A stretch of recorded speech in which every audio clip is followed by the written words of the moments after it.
C'est notre Zoom quotidien maintenant sur une innovation avec Cécilia. Bonjour Cécilia. Bonjour Delphine. Aujourd'hui, donc, vous allez nous présenter un tout nouveau robot qu'on pourra même mettre sur son bureau. Bah oui, en tout cas, moi j'aimerais bien. Il s'appelle Helix. C'est un mini robot de compagnie qui a été conçu à Hong Kong par une start-up qui s'appelle Energize Lab. Et moi, je le verrais bien effectivement sur le bureau à côté de l'écran d'ordinateur. C'est un peu pour ça qu'il est pensé en fait. Il mesure un peu moins de 10 cm. Il a deux petits bras qui bougent et en réalité, il est absolument immobile. Il ne se déplace pas, mais il est très actif. D'abord parce qu'il a 4 états émotionnels possibles. Il peut être plutôt neutre, puis il peut être joyeux, heureux, il peut être triste et aussi il peut être en colère. Alors on devine assez facilement ses états émotionnels parce qu'il a un petit écran LED qui affiche des expressions du visage pour, encore une fois, imiter les humains, mais de façon un petit peu plus adorable, il faut le dire quand même. Et donc, pour aller plus loin, il y a aussi un petit moteur qui lui permet de vibrer pour augmenter l'interaction avec nous. Et alors, comment il se met en colère ? Alors, il se met en colère, par exemple, si vous le laissez un peu de côté et que vous ne le calculez pas pendant trop longtemps, il peut se mettre à pleurer. Si vous tapez dans vos mains, il peut se mettre à danser. Et puis, il a une phobie, comme les humains. Lui, il a peur du vide, il a le vertige. Donc, si vous le soulevez un petit peu trop, il va se mettre à hurler. Et ça, c'est parce que j'imagine qu'il est équipé de plein de capteurs. Ben ouais, évidemment. Pour le vertige, par exemple, il y a un capteur infrarouge qui est positionné sur son socle et qui va détecter le vide. Et puis, il y a aussi d'autres capteurs, des capteurs sensoriels sur la tête, sur le dos et puis sur le ventre, qui permet de comprendre à ce petit robot quand vous lui faites des petites caresses ou des chatouilles ou quand vous le touchez tout simplement. Et puis, dans ce capteur infrarouge qui est dans le socle, ça permet une autre possibilité, c'est qu'il va interagir avec son environnement. Si vous posez un objet à côté de ce mini-robot, il va le détecter et ça va le rendre heureux. Voilà, il aura un petit peu de compagnie. Si vous le retirez, là, il va être triste. Ce sera à votre charge de le réconforter.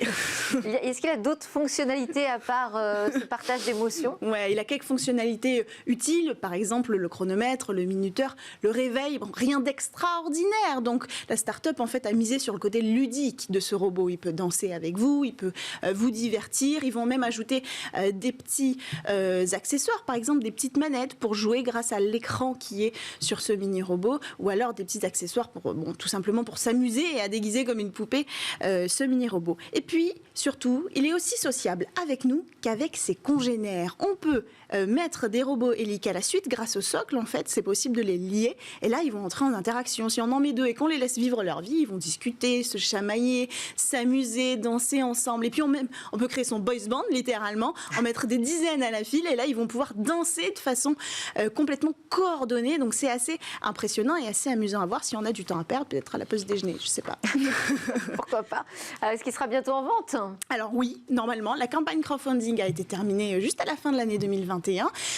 Et donc, la société, la start-up Energize Lab, promet qu'ils seront disponibles à partir du mois d'avril, qui seront livrés à ce moment-là. Alors, si d'aventure, Delphine, ce robot vous a convaincu, j'en profite pour vous signaler que c'est mon anniversaire aujourd'hui et que j'ai encore de la place sur mon bureau. Très joyeux anniversaire, Cécilia. Et le mois d'avril, c'est le mien, donc je ne sais pas qui va s'offrir le robot. On en aura une chacune et on pourra les laisser interagir ensemble. En premier. Alors, donc, c'est un robot, juste pour être tout à fait concret, ouais. Donc il est petit, on peut le poser un peu n'importe où, on peut l'emporter n'importe où, il a un câble ou comment ça fonctionne ? Il va pleurer, je vous le dis, si vous le déplacez. Il a un bouton on-off quand même, c'est important de le préciser, qui est juste sur son torse. On peut l'emporter, on le charge, l'autonomie n'est pas extraordinaire. D'accord. 1h30 pour l'instant. Il n'est pas super mobile. Non, pas super mobile, mais voilà, l'idée c'est de le laisser comme un robot de compagnie pour la journée, pour nous divertir quand on s'ennuie un peu. Super, mais c'est vrai qu'il semble très très attachant. Ouais. Bon.